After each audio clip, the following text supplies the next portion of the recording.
Olá, sejam bem-vindos ao Frente a Frente. O nosso bate-papo hoje é sobre literatura infantil, com o escritor João Victor Regis. No próximo dia 18, às 18h30, no Armazém Usina Jaraguá, ele faz um lançamento literário, o seu quarto lançamento literário.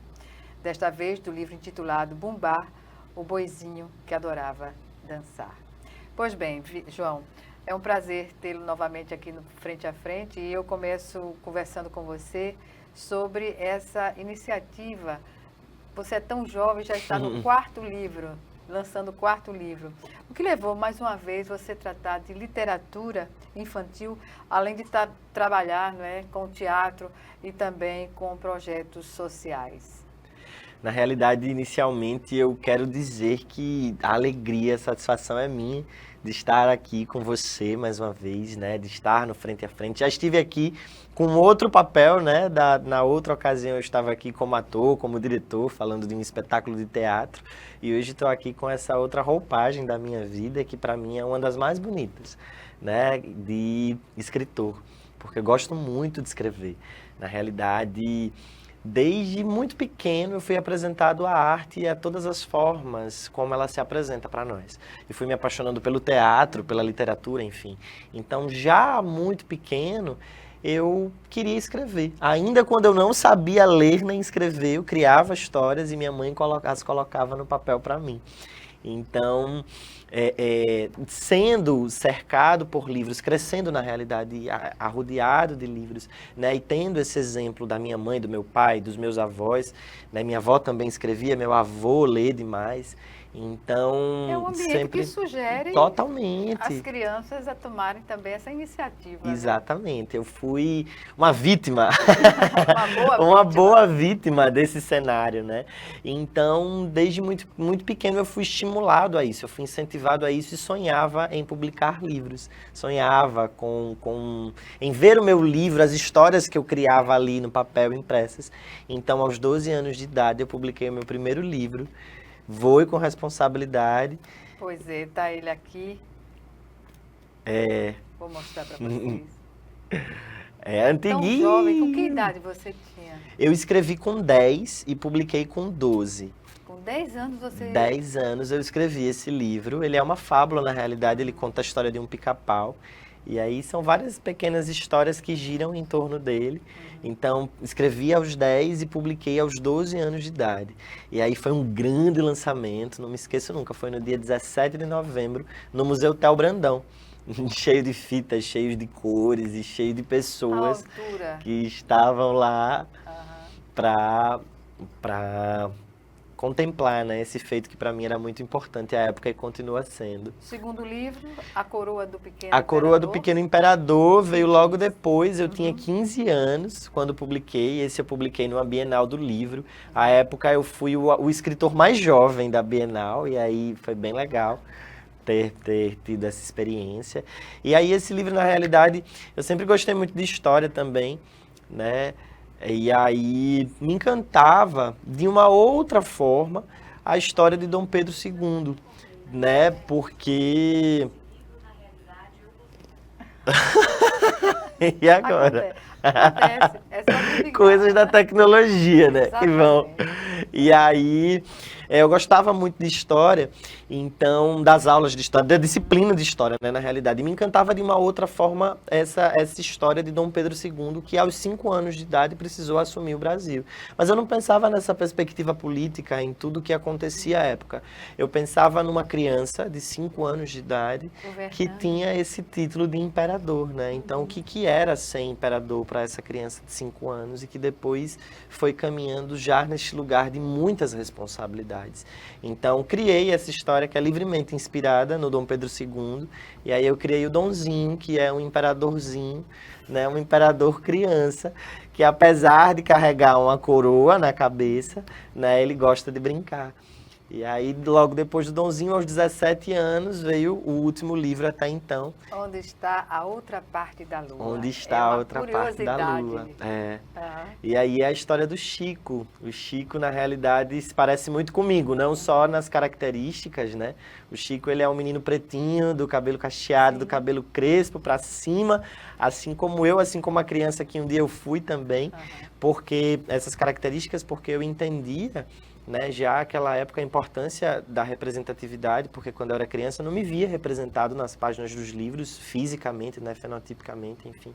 Então escrevi o Chico parecido comigo, e parecido comigo também no jeito de sonhar, de ser curioso, de olhar para o céu e ver a lua pela metade e perguntar para onde ia a outra parte dela. A curiosidade de muitas crianças. Exatamente. Né? Não é algo isolado. Exatamente. E aí aquilo me encantava, eu ia me perguntando sempre e colocava no papel. João, como eu disse, é o 4º livro e o que é fazer, criar histórias num ambiente lúdico, que é a sua casa, e o que é a realidade colocada de que as crianças hoje já não exercitam muito a leitura. Em função da internet, das redes sociais. Como se libertar disso? Ainda há tempo, você acha? É um desafio, é um grande desafio, mas eu confesso que ainda acredito no poder de transformação dos livros. Eu acredito que a sociedade pode ser melhor, mais humana, mais justa, mais lúdica, através de crianças e de livros, através de palavras. Então, entendo que os livros têm mesmo esse poder transformador, que as palavras elas são capazes de aglutinar pessoas em prol de um mesmo propósito. Então, entendo que ainda faz sentido, apesar de desafiador, como eu ia dizendo, né? Publicar livros para mim ainda hoje, aos 26 anos de idade, assim como aos 12 anos, aos 10 anos de idade, significou realizar um sonho, hoje ainda é realizar sonhos. Escrevo porque gosto muito de escrever e publico porque, como eu disse, entendo que faz sentido. Mas é, na realidade, uma briga constante, eu diria assim, né? Com os atrativos da internet, com os atrativos da globalização, enfim, da televisão, dessa tecnologia talvez exacerbada em que as crianças hoje, desde a primeira infância, já estão sendo inseridas. Pois meu neto, eu tenho meu 3º neto, o caçula, ele tem 1 ano e quase 2 anos. E um dia eu fiz um teste, ele brincando que ele não tem acesso a uma vez ou outra, uma coisa assim, mas nada sistemático em casa. Então eu observei, ele brinca de forma criativa, né? Os brinquedos são direcionados nesse sentido, de construção. No momento que você chama para ver algo na TV, um desenho na TV, a criança paralisa. Ela fica vidrada. E daí é que nasce, né, a dependência. Nesse caso, eu fiz um teste. Ele não assiste. Mas tão bom seria que as famílias estabelecessem, pelo menos já que não pode deixar a criança de acessar, mas que o fizesse num tempo determinado. Não deixar à vontade, porque a internet está aberta para o bem e para o mal. Com toda certeza, dentro de uma razoabilidade, né? De um equilíbrio. Porque, óbvio, nós não podemos negar os benefícios da tecnologia, de ter um celular nas mãos, que às vezes nos atrapalha, né? Ele fala sozinho, como falou o meu agora há pouco, apesar de estar no silencioso e tudo mais. A tecnologia vai nos pregando essas peças. Então, é inegável os inúmeros benefícios que a gente tem nas nossas mãos, mas vem tudo de uma forma muito fácil. Então, a criança vai sendo privada desse processo criativo, desse processo de criação, né, de imaginação, porque as coisas já estão muito prontas. Então, quem dera a infância pudesse ser tão somente infância, sabe? Brincadeira de criança. Brincadeira de criança, com palavras, com teatro. João, vamos falar agora sobre o Bumbá, né? O boizinho que adorava dançar. De onde ele saiu?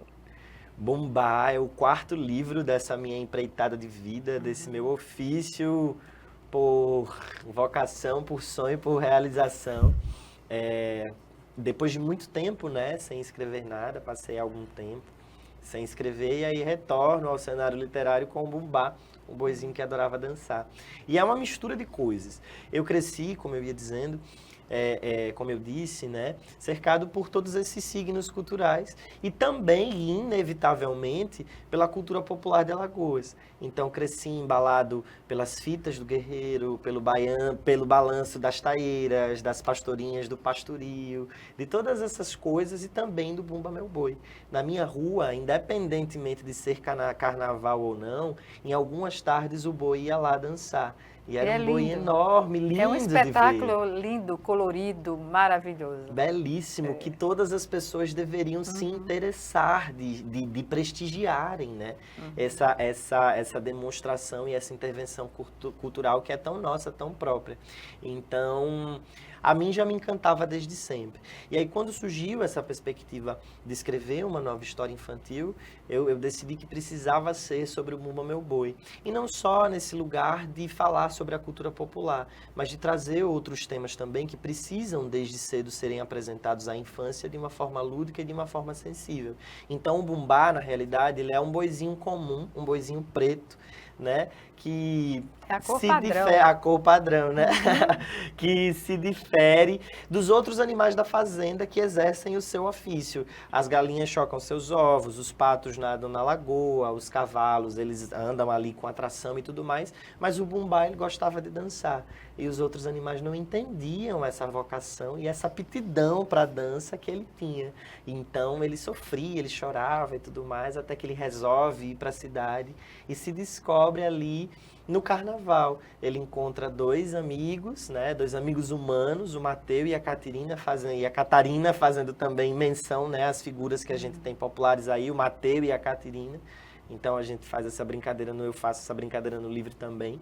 E aí, ali ele se descobre muito feliz e vira o Bumba Meu Boi das festas populares que a gente tem. É uma forma também da gente falar sobre discriminação, sobre aceitação, né? Sobre justiça social também. Eu também sou do direito, então gosto muito de trazer essas situações, não só nos espetáculos de teatro que faço, mas agora, mais uma vez, na literatura. Pois bem, é uma autodescoberta, né, que se faz. E como intervir nessas questões da maneira artística, porque isso é algo artístico também. Como levar a compreensão das crianças? A partir de que idade ela tem acesso a essa literatura e de uma forma compreensível, digamos assim? Eu acho que a gente consegue atingir as crianças a partir do momento em que a gente fala a linguagem dessas crianças, né? As crianças, elas entendem aquilo que nós dizemos a elas. Então, é só a gente saber chegar nelas de forma lúdica. Então, por que não falar de discriminação através de um boi? Né? Um ser que para nós não fala, né? não dança, mas nem nada nesse sentido, mas para a imaginação todas as coisas são possíveis. Né? E aí o Bumbá, ele vem... O livro ele vem para essa primeira infância até os 10 anos, que é, na realidade, a proposta da coleção onde ele está sendo publicado. Porque o Bumbá não é um livro único, o Bumbá ele faz parte de uma coleção de livros. Né? De uma coletânea, Isso. Né? Que vai ser exposta lá no Armazém Usina. Exatamente. Dia 18 de março, às 18h30, ou seja, a precisão, né? 18h30. Para não esquecer. Agora, antes de chamarmos nosso primeiro intervalo, o lançamento pede que as pessoas que tenham interesse de ir acessem a internet para informar isso. Se trata de quê? De harmonizar melhor o ambiente, dimensionar melhor? Sim, sim. O lançamento ele vai acontecer, como você disse, só reforçando, no dia 18 de março, é uma terça-feira, às 18h30, no Armazém Usina.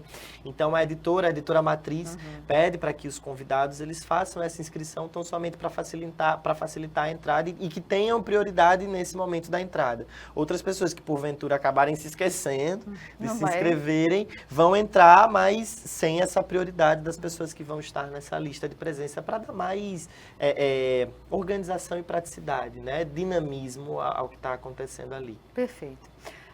Vamos chamar agora o nosso primeiro intervalo. Já estaremos de volta.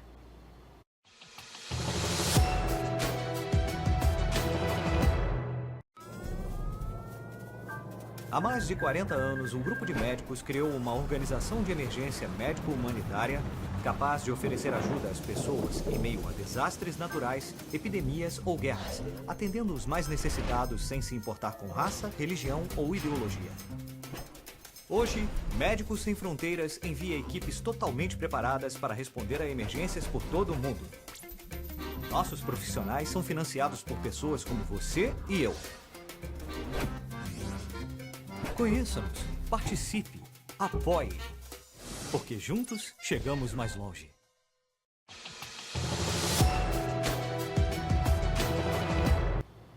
De volta com Frente a Frente, que hoje recebe o escritor João Victor Regis.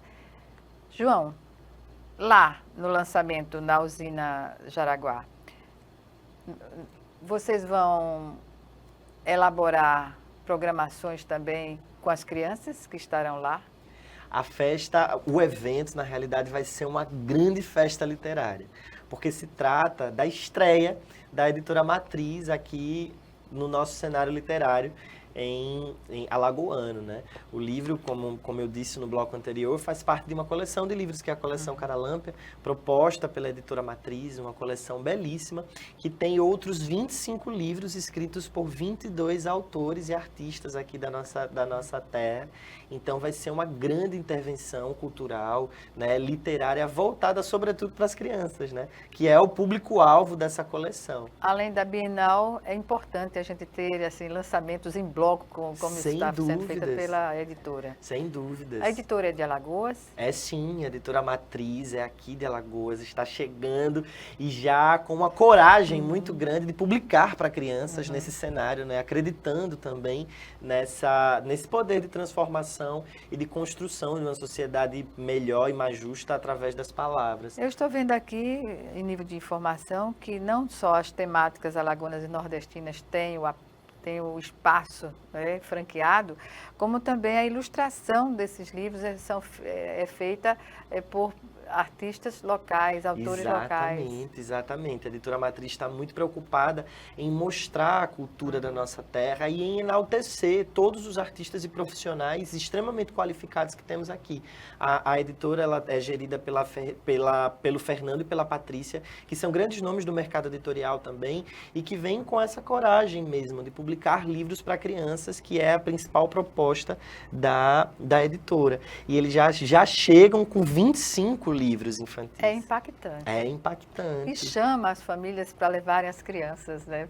Que é o público-alvo. Exatamente. E que bom que a editora matriz chegou e que traz esses títulos todos, trazendo essas histórias extremamente lúdicas para devolver um pouco às crianças as páginas ali do livro impresso, com toda a cor, com todo sabor que só o livro físico tem, né?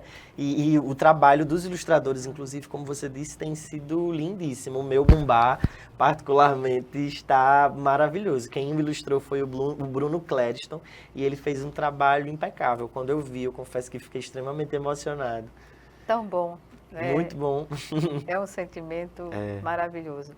João, esses livros, eles são adequados também para uma abordagem em sala de aula, né? Sim. Para serem utilizados como livros paradidáticos. A editora está com essa proposta, inclusive essa proposta pedagógica, de criar, através das histórias, dos livros que estão sendo publicados, materiais pedagógicos para serem apresentados a essas turmas de crianças até 10 anos de idade, como a gente já conversou. Bem, em relação ainda à dramaturgia, né, que você faz parte, nada como um livro para dar suporte e história a uma apresentação, né? Exato. Quais as possibilidades diante do que você já tem escrito? Eu acho que... Você já pensou assim? Já, com certeza. Com certeza. O Bumbá, ele fez a minha mente viajar para outros lugares, ainda mais depois que eu o vi pronto, com todas as cores que o Bruno colocou nas páginas, né? Com o trabalho aí que a editora fez na coleção Caralâmpia. Então, já pensei em talvez torná-lo uma dramaturgia com as próprias crianças, né? Eu que tenho um projeto social com crianças, Então, eu acho que seria lindo que elas mesmas interpretassem os animaizinhos dessa história.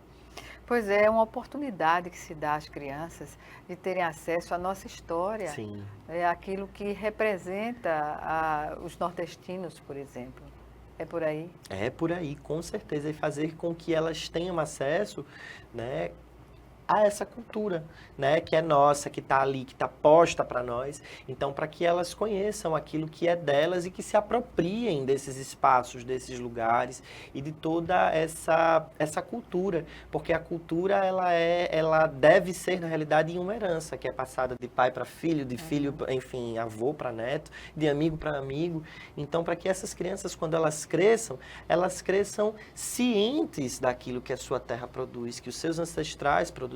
Então, que essa cultura popular não morra nem se estagne num lugar, mas que ela possa se perpetuar e estar cada vez mais caminhando junto conosco. E não só as famílias, mas as escolas têm uma responsabilidade grande sobre essa questão, você não acha? Com toda certeza. É um trabalho colaborativo que deve ser feito entre família e escola. A escola como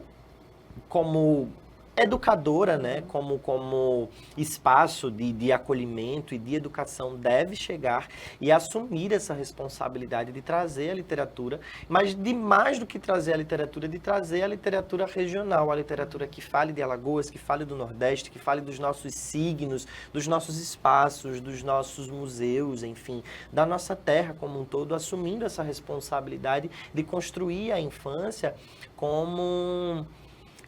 de construir a criança e o adolescente, na realidade, como seres pensantes, né? Como seres criativos, ali na parceria com a família também.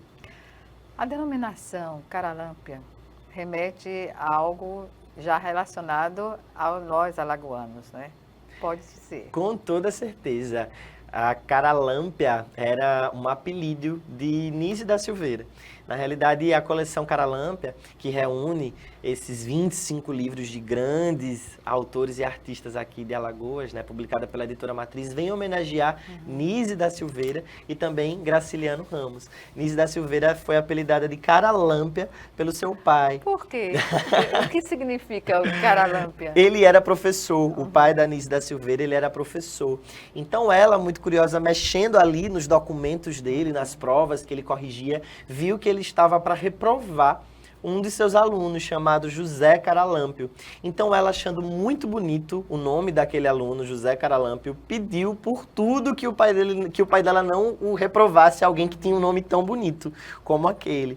Então ele achou graça daquela situação, mas não atendeu ao pedido da filha. Pelo contrário, reprovou o tal do José Caralâmpio, mas carinhosamente apelidou a pequena Nise de Caralâmpia. E vem homenagear também Graciliano Ramos, que posteriormente publicou um livro em homenagem dedicado a Nise da Silveira, que foi A Terra dos Meninos Pelados. E aí Caralâmpia significa brilho de felicidade, que eu acho que é o que todos nós, escritores, temos vivido nesse processo de expectativa para a publicação desses livros, né? Estamos verdadeiramente brilhando de felicidade, porque está um trabalho muito bonito. Pois é, um trabalho que leva à formação de memórias coletivas. Sim. Porque um livro pode ser lido independentemente do ambiente, né? Pode ter um livro, alguém lê, discute, coloca, seja na escola, seja em casa, seja com os amigos, há toda uma condição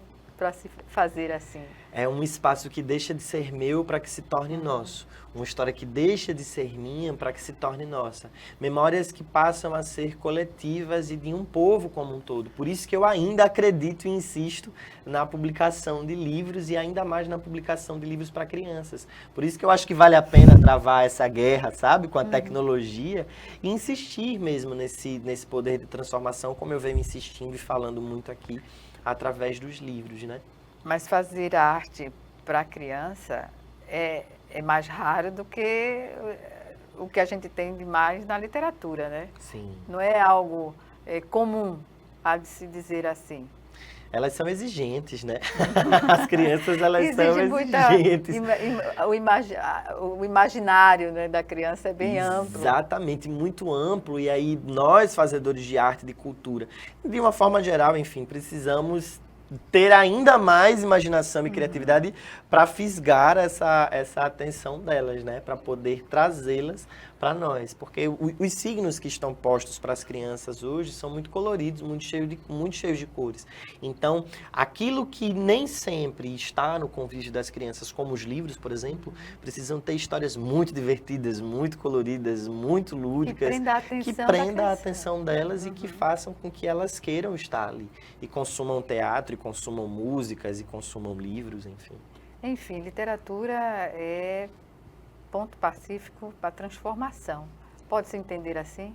Com toda certeza, para a transformação de diversas formas. Vou repetir o que eu disse, que acredito no poder de transformação da sociedade através de crianças e de livros. Acredito sim, por mais utópico que seja talvez essa minha ideia, numa sociedade melhor, mais humana, mais justa, mais lúdica, mais colorida, através de crianças e de livros, né? Através das palavras. As palavras, elas vêm nos ensinar, elas vêm nos transformar. Afinal de contas, tudo começa com as palavras, né? Se a gente parar para refletir, a nossa vida, ela melhor se abre a partir do momento em que a gente sabe ler e escrever. E toda profissão parte dessa perspectiva da leitura e da escrita também. Junto à leitura. Exatamente. Então, a gente precisa pensar nisso como uma verdade absoluta, sabe? De que a gente não faz nada sem a literatura, sem a leitura. E de que a gente precisa querer, na realidade, que os nossos filhos, que as crianças que estão através de nós, e mais do que isso, que nós mesmos, né, estejamos imersos nessa perspectiva. Porque a literatura, o livro, nesse contexto, vai muito além do que a gente observa na maioria das crianças, que é estar diante de um computador, travando uma luta sangrenta, muitas vezes, violenta, né? E aqui não há violência, em geral. Sim. Não se tem violência, né?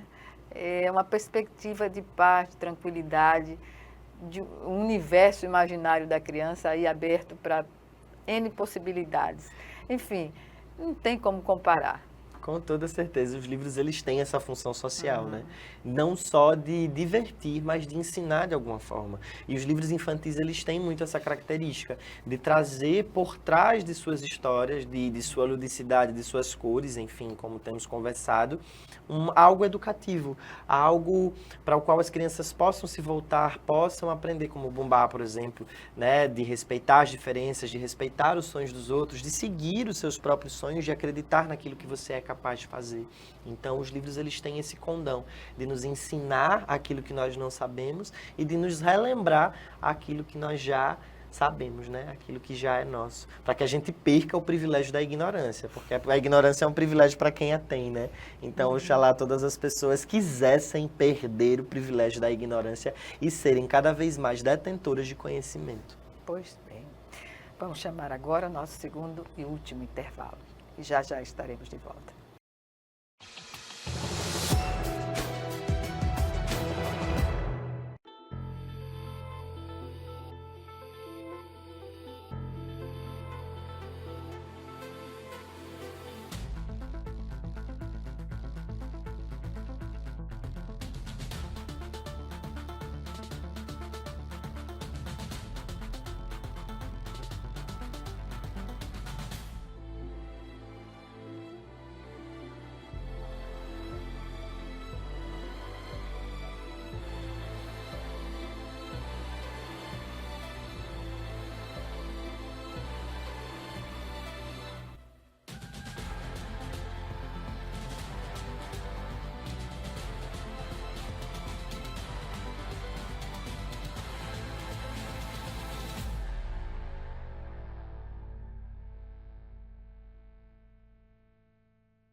De volta com Frente a Frente, que hoje recebe o nosso João Victor Regis, ele que faz o lançamento do seu quarto livro, dia 18 de março, às 18h30, no Armazém Usina Jaraguá, intitulado Bumbá, o boizinho que adorava dançar. Levar essa literatura ao interior do estado seria oportuno, Regis? Seria muito oportuno e necessário fazer com que a literatura chegue a todas as crianças, não só as crianças da capital, né? O interior, inclusive, tem muitas potencialidades e muitos escritores das próprias terras, né?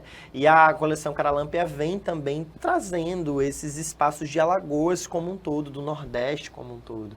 Então, levar a coleção, e para além da coleção, levar outros livros, outras intervenções literárias e artísticas para o interior é extremamente necessário. E eu vou além, não só para o interior, mas também para as periferias e para os lugares onde a arte, talvez, é impedida de chegar, justamente porque a arte transforma, porque a arte educa, porque a arte cria seres... É crítica, né? É crítica, né? Seres que pensam, seres políticos, seres que se colocam, que criticam mesmo, né?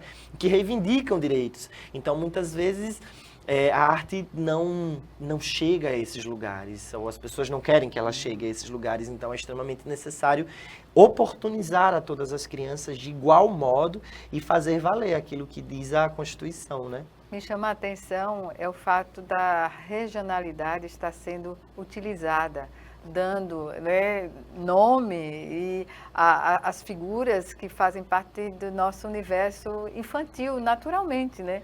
O Boi-Bumbá é um exemplo desse. Exatamente, exatamente. E a coleção Caralâmpia, ela vem mostrar mesmo tudo aquilo que de mais bonito Alagoas e o Nordeste tem. Então a gente tem muitos outros personagens da nossa terra, não só personagens criados, mas personagens que têm suas histórias recontadas, como por exemplo a Mulher da Capa Preta, a clássica história da Mulher da Capa Preta, né? Tem um livro também sobre Zumbi, que é Zumbizinho ali a história, outro livro sobre o moleque namorador, enfim. Então tem uma série de histórias aí que vem trazer aquilo de mais bonito que a gente tem. Esses livros que você já autografou, eles podem servir de base para um texto de teatro. Sim. Naturalmente. Sim, sim, sim. Pensa fazer isso a partir de quando? O Bumbá, né, me despertou essa vontade, como eu disse, de trazer, porque o Bumbá, na verdade, não só porque foi uma história que me trouxe de volta para a literatura, eu passei um longo tempo sem escrever, No teatro, me né? dedicando ao teatro, né? Então o Bumbá me trouxe, me resgatou a literatura, tanto que outros livros já estão aí na mira para publicação também, outros livros escritos. Então, que bonito seria, e será, quando acontecer muito em breve, assim, eu espero juntar a literatura com a dramaturgia, a literatura infantil com a dramaturgia, para ver não só esses personagens que antes existiam só na minha cabeça, tomando forma também com figurinos e nos palcos, com crianças ou adultos, enfim, adolescentes, interpretando todos eles. São textos que transformam a dramaturgia também, né? Também. A dramaturgia, ela é inevitavelmente literatura, né? Inclusive, muitos grandes escritores que a gente tem hoje tiveram seus livros publicados em formato de dramaturgia. É o caso de Ariano Suassuna, por exemplo. Adaptações, né? né? Exatamente. O Alto da Compadecida, que todo mundo conhece, foi publicado em formato de dramaturgia. Se você pega o Alto da Compadecida para ler, é uma peça de teatro, com todas as rúbricas, com todas as falas de personagens e determinações de entradas e saídas. Então, o nosso gênio aí vinha já com essa proposta desde a sua época e o movimento armorial. O que define trabalhar, criar literatura para criança? O que define? Nossa, é além da difícil. vontade. Não, além da vontade, né, de se fazer, porque ninguém ensina ao escritor a escrever. Isso não existe, ou existe? Não. Pois é. Acho que não dá para ensinar, Não acho dá que é para uma ensinar. vocação. Exatamente. E eu acho que é isso que define, acho que vocação. Vocação, aptidão e realizar-se mesmo, de ver seus livros ali com as crianças. E você começou muito cedo, então você é exemplo, né? Não é normal, aliás, normal não, normal não é natural encontrarmos escritores com livros publicados aos 10 anos de idade. Eu era uma criança que escrevia para crianças, né? Pois é. Eu tinha esse sonho. As pessoas, enfim, me perguntavam qual era o... Eu lembro, tenho muito claro isso para mim. E as pessoas perguntavam qual é o seu sonho, eu dizia publicar um livro. E a reação das pessoas? Quando Todas impressionadíssimas. Na realidade, as pessoas diziam que não era possível que uma criança de 10 anos de idade publicasse pensasse assim. Pensasse, exatamente. Já pensou, eu tivesse acreditado nisso, não teria hoje 3 livros publicados e físicos na mão. Mas né? você tinha o auxílio luxuoso da família, né? Incentivando, não? Luxuoso, acho que essa é a palavra, um privilégio, né? Preciso me reconhecer como muito privilegiado, porque tive pais, avós e tenho até hoje, que me incentivam e que acreditam nessa perspectiva de realização de sonhos mesmo. Porque se me perguntam hoje qual é o seu sonho, eu vou continuar dizendo publicar livros. E até quantos livros eu puder publicar até o dia em que se encerre a minha vida. Mas o entusiasmo com que você coloca essa certeza já convence a todos, não tem como ser diferente. Eu gosto muito, né? E só preciso ser grato às pessoas que me incentivam, inclusive a você, né? Que abre essa possibilidade, essas portas aqui de difusão e de ampliação da cultura como um todo, né? Já estive aqui como ator e hoje estou como escritor, então é importante que nós sejamos estimulados, porque tudo já é muito precarizado hoje em dia, né? Extremamente difícil. Fazer literatura, dramaturgia, arte, na verdade. A arte como um todo. A arte Exatamente. tem sido cada vez mais marginalizada, né? Colocada às margens de uma sociedade que não acredita nisso. Mas, na realidade, a gente precisa de arte. Exemplo disso é a própria pandemia. Se não fossem os artistas que estivessem à disposição de nós nas nossas casas, talvez muitas pessoas não tivessem sobrevivido. E nós mesmos, escrevendo, pintando, bordando, compondo, sabe? E tudo isso. O diferencial de um livro para um roteiro, como você vê essa questão? São muito parecidos, né? Eu acho, de uma forma geral, porque contam uma história. Mas o livro, ele vem ali com explicações das cenas que estão acontecendo e talvez sem tantos diálogos. Às vezes a gente tem livros mais narrativos, né? E os roteiros, as dramaturgias, elas precisam vir com as rúbricas, com as propostas do dramaturgo, daquela pessoa que está escrevendo, para que o diretor, que futuramente for dirigir, né, montar aquela história, tirar do papel e colocar numa cena, possa entender aquilo que aquela cabeça pensante estava querendo. Mas no seu caso, pode tirar o que está escrito e ser dirigido por você mesmo, Por né? mim mesmo. É isso que você almeja? Com toda certeza. Eu acho que esse é outro sonho, né? Ter os meus livros também adaptados ao teatro e ver esses personagens criando vida. Na realidade, um livro, quando está pronto, é o mesmo processo de uma gestação, né?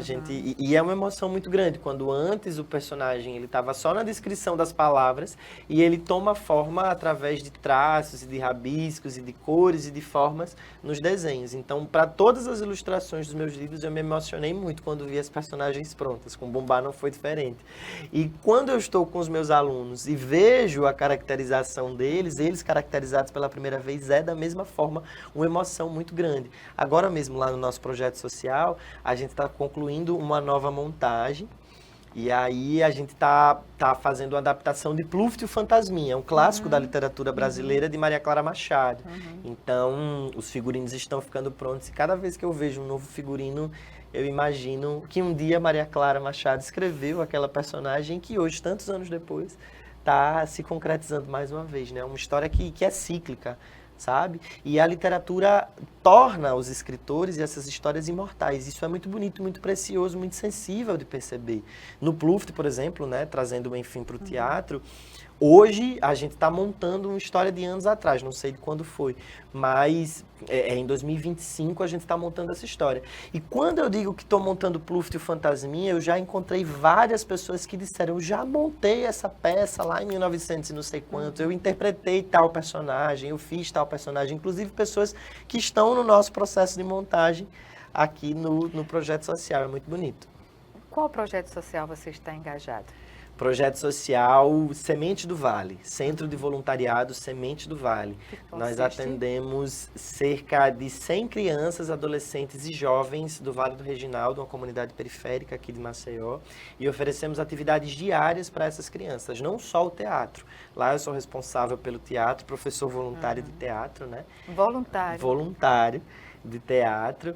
É também uma grande forma de realização para mim, me realizo em ver o poder de transformação, a evolução das crianças, né? Muitos alunos eu acompanhei. E o acesso, né? A acessibilidade, que de outra forma não existiria. Exatamente. Provavelmente. Provavelmente, né? Ou então com uma dificuldade muito maior, ou talvez fosse exceção para uns e outros, mas na realidade temos conseguido chegar a uma comunidade toda. Como o dia a dia do trabalho da comunidade? Lá, né, temos outras atividades além do teatro, estamos com as crianças todos os dias, né, oferecendo reforço escolar, oferecendo capoeira, oferecendo judô, futebol e noites de integração para todas elas, e o meu xodózinho que é o meu teatro, né? Você não sente saudade não é conflitante o sentimento de estar dando prioridade a escrever, a lançar livro e o teatro ali chamando para ir se apresentar? A sensação é de você ser muitos e ser um só, né? Eu acho que essas múltiplas facetas formam quem eu sou. Então, às vezes, estou posto com maior dedicação ao teatro e agora tenho me dedicado mais à literatura, né? Mas você já disse, já está no quarto, livro e já tem um livro a caminho, um outro livro a caminho.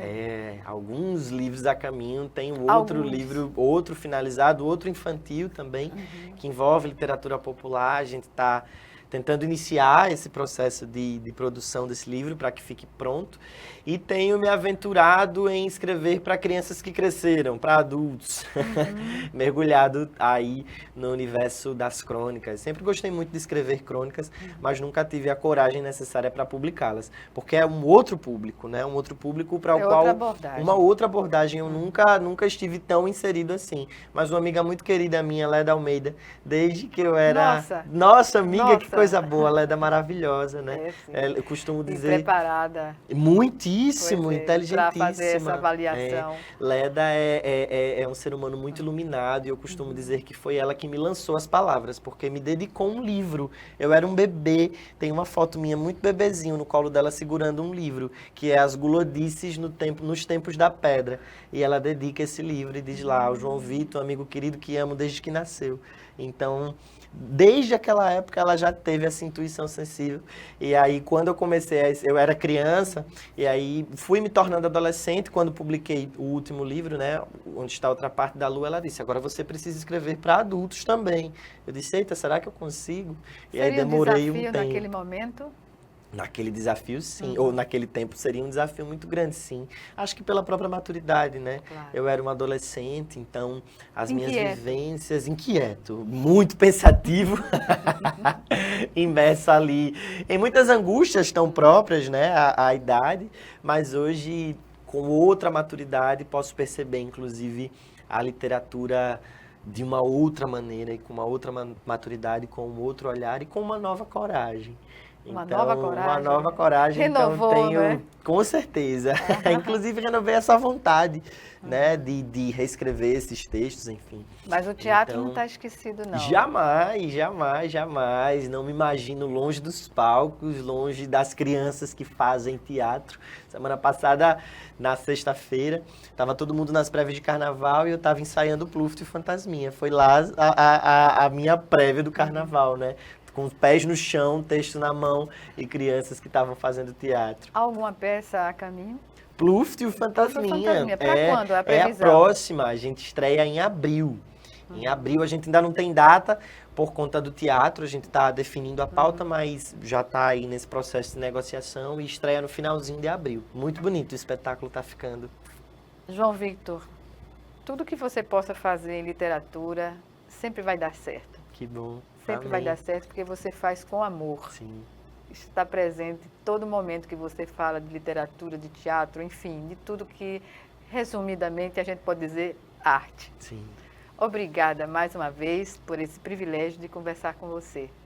e até uma próxima oportunidade. Sou eu quem agradece a oportunidade de mais uma vez estar aqui. Muito obrigado e vamos comigo para o lançamento do livro, dia 18 de março, às 18h30, no Armazém Usina. Entra lá no site da editora e se inscreve. É isso. Obrigada. Obrigada a você também que nos assistiu e até o nosso próximo encontro aqui, frente a frente, também com você.